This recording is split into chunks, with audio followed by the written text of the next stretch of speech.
Here she is. Okay. Hopefully that works.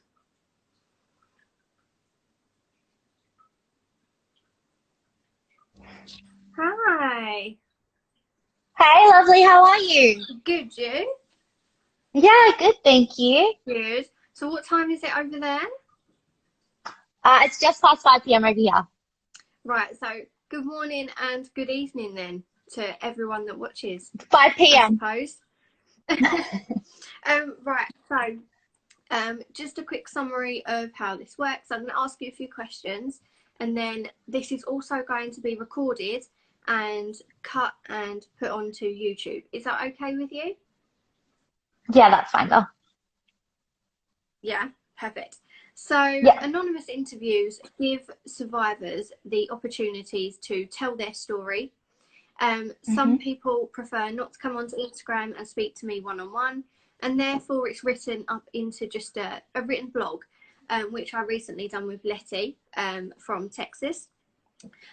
So today or this morning, I'm joined with Caitlin, and she has also featured on the World Sepsis Day website with her experience. So I'm super excited for this interview. So, Caitlin, do you want to introduce yourself and also give everyone sort of a brief overview of what happened and your experience? Yeah, sure. So I'm Caitlin Alsop from Australia. And 2 years ago to this month, actually, I was in a coma from sepsis. So I originally had Ludwig's angina in my tooth, and they ended up putting me in a induced coma as sepsis basically took over my life. That's what these scars are from. And I was just fortunate enough to have my story shared all over the world, and also be in touch with the beautiful Jess over here, just to raise awareness and let people know of just how dangerous sepsis is and what the struggles are with people living with it afterwards as well. Yeah. Oh, so I didn't realise that yours also started from Ludwig's angina. Yeah. Yeah. So, Wow. um, with mine, I was a complete mystery. Basically, I just couldn't breathe one night. And my tongue had swelled up, and I went to the first hospital, which, you know, all thanks to the doctors and nurses there. And everyone thought it was anaphylaxis, but a emergency ambulance transfer to Gold Coast Union Hospital, lots of doctors in a CT scan revealed that my wisdom tooth, which I had no pain, no symptoms for, had actually got a slight infection and was impacted. And then that's where my breathing and everything had just been affected. Everything was really swollen and turned my tongue black, which then started sepsis and shutting everything down. Yeah. Do you know what? I'm so shocked because I have read about your story, but I've only just put two and two together. Um, I spoke to, I don't know if you watched the interview with Laura Williams. Um, Yeah. hers also started through Ludwig's angina as well. hmm Um, hmm and over here in the UK, there isn't much awareness about sepsis and also dental. So hmm is there much awareness out there then with obviously your sort? I know that you're raising awareness about it, but is there much awareness out in Australia? No, no. Mine was a medical mystery, and I didn't even know there was anything wrong with my tooth. It, I just kept getting like this random red rash on my face, which would come and go, and I went to all sorts of different doctors, and they thought, was it eczema or anything like that? Um, and then if I share my story with dentists, they're of course interested to hear about it. And dentists do say to, really look after your teeth and watch what can happen. But no, Ludwig's angina is so rare. In fact, normally when I talk about it, people have no idea what it is. And even scarier is basically a lot of the people I speak to don't actually know what sepsis is either. And that's why, like you, I want to raise the awareness on just how deadly it can be. Honestly, I'm gobsmacked. Because I've never put two and two together. Obviously, I've spoken to you both, so I would love to get you in contact with Laura, Yeah. I would absolutely love to get you two to sort of talk. So tell us about obviously your care then, because I've seen photographs of you in hospital, and you know your experience is, you know, one of the more serious ones that I actually know about. So Hmm. can you, obviously, if you're okay to talk, because I know some people don't like to Yeah, talk of course. exact experience, but can you tell us a little bit about your hospital stay and what happened to you whilst you was in hospital? Yeah, for sure. So mine happened very, very quickly. I was actually terrified of hospitals, like wouldn't talk, like, wouldn't breathe in them, just really scared as a kid. Nothing had happened. It was just something I was terrified of. And so I ended up going to the hospital with my tongue swollen on one side. So I originally thought I was having a stroke. And then like my airways were closing more and more. Um, there's not much I remember, so it's a lot of what I've been told, and then of Mm. course what it's like being in a coma is a lot scarier than the reality of what's happening. But my care was fantastic. Like I woke up and I thought I was in a hotel. Oh, I was just really grateful to the doctors and nurses. They looked after me so well. I'm so grateful to all of them in general, but especially for my experience. I'm no longer scared of hospitals. And they just worked tirelessly to help me and to save my life. For me, I blacked out straight away. Like, I pretty much remember going to the hospital and then everything else I've been told about, because everyone thought mine was anaphylaxis, and it just affected me quite a bit. And so it was pretty much save the airway, straight into a coma. But from what I've been told, like the doctors and nurses were so amazing, just working tirelessly to try and find out what was wrong with me. And then the journey from there, waking up from a coma, they were very kind. Um, learning to, well, I guess it wasn't quite learning to walk, but taking your first steps, is quite scary because your body's so weak. Um, but the actual experience, yeah, they were just very kind, very, very gentle for me. Um, yeah, just like, Australia's a very great place. oh, yeah, and it's always, I love hearing about what the medical systems are like in different countries. Obviously, Yeah. because as you know, sepsis differs in every single country, and Hmm. we're very fortunate. Obviously, you guys in Australia have a really good health system then, and also over here in the UK we have a fantastic health system. But although you Yeah. have a great health system, the awareness isn't there. No, So I was actually shocked when I recently went back to hospital. I'm okay, it was just tonsillitis. Um, and there were sepsis signs there, and they weren't there before. And so the work from you, the work from the organisations, hopefully sharing my story, has started to get that awareness a bit more out there. It's yeah, so important to recognise it. absolutely, and you know, it's not just with public; it's also with professionals. Mm, So that's why these interviews are important, because there's going to be professionals coming on board doing the interviews yeah. as well. So have you suffered from post sepsis syndrome? Like, what's your life like now? Officially, like I don't have a post-sepsis syndrome diagnosis or anything like that. I know talking to you, like I get a lot more tired than normal. I get really susceptible, like I'm quite susceptible to infections.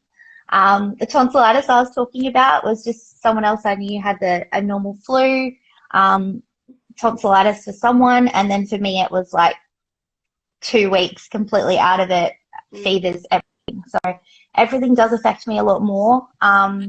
I joke about coma brain, which is just, as we know, like the foggy memory, forgetting things. And then I get really cold feet and hands. But apart from that, like I'm super, super lucky to be alive. And I know that there's people out there who have way, way worse effects. People lose so much of their livelihoods, and there's such incredible people that we speak to who have had to go through amputations and everything. So yeah. So absolutely. So have you never has nobody ever sort of said to you about any of your, you know, like your fatigue and like your foggy memory? Is no one actually said to you about post-sepsis syndrome then? No, I kind of say I've probably got post-sepsis syndrome, because I'd seen from the work you've spoken about, from the work on the website, like World Sepsis Day, and my doctor's like, look out for things, but no, I've never been told I have post-sepsis syndrome, although I'm aware of it, and also being told I had sepsis. I didn't know that until I started sharing my story to say thank you to the doctors and nurses as well. Yeah. So yeah. Well, it's definitely something, you know, just always look after yourself at the end of the day, especially if you're susceptible Definitely. to infections. And with the current situation that we are all in at the moment, definitely just look after yourself, Yeah. because it's just so scary. I completely empathise with the something to someone else is minor, but then to you it could be serious. And Yeah. that's the one thing that people don't realise with sepsis survivors. So when I talk about my experience, I remember someone saying to me, like, get over it. And I'm like, whoa, hang on a minute. Like, Yeah. don't get over what we went through. Yep. And, you know, like, oh, why do you raise so much awareness? And, you know, I want, if you can sum up why we raise awareness and why you raise awareness, why is it so important? It's one of the biggest killers in the world, and yet barely anyone knows about it. It's one of the killers of people with COVID. It's one of the killers of people with cancer. And I would go through that whole experience again if just sharing our stories can save even a few lives, because it is so important for people to know. And the prevention is key, but also knowing just in time what it is it can be the difference between, you know, an amputation or even living or dying. And that's why I raise the awareness. Absolutely. You took the words right out of my mouth. And the key word that you said there was time. I know I say a lot in interviews that time is just so important. And I've said it on my blogs, I've said it to you, I've said it to everyone I talk to, is when I fell ill to sepsis, I was young, I went through that I will be all right sort of stage. Yeah. And I don't think the younger generation realise how serious leaving something that you don't feel right is, because I didn't. So, you know, that's why I do what I do, is because I don't want anyone to go through. Yes, I've got all my limbs, I've got my hair, but still going through sepsis is horrible. It's really not nice. Oh, absolutely. And it has lasting effects. 100%. And it's a global issue. So this is, I'm so glad that we're doing it, because it shows that from one side of the world to another, the awareness isn't there, and the issue is still the same. Exactly. That's why I'm so glad that we've done this. Yeah. So do you want to tell some of the viewers just a few of the signs and the symptoms? Yeah, so it was SEPSIS. So slurred speech or confusion, extreme shivering or pain. What was P again? Brain fog. Pardon? You got brain fog. Yeah, I've definitely still got that. I know the severe breathlessness was definitely something that I had. It feels like you're going to die, so extreme pain people are in, and just a really, really off feeling. And yeah, I mean, for me, it was just, you know, it nearly did take my life. And yeah. Oh, bless you. Well, what I will do is I will edit the signs and the symptoms into the video for YouTube, so that way you always have it on there. So I think I've gone through all my questions with you. Yeah, for sure. To round it up, is there one message, if you could put out one message to your viewers, my viewers, or the world, what would it be? just ask, could it be sepsis? Because you could literally save a life. Just be aware of it, know the signs and symptoms, look them up in case you forget them like me. Um, and yeah, just act quickly, because we thought that it was an overreaction when we first went to the hospital, and it wasn't. It ended up saving my life. So yeah. Absolutely. And my message to anyone that is watching is thank you. I know it's really early, or it's, you know, your evening over in Australia, but this is going to be posted onto YouTube. And furthermore, World Sepsis Awareness Month is coming up, and World Sepsis Day is coming up on the 13th of September. So I know that you sort of do some awareness events out in Australia, do you? What happens out there? It's not as we could make it.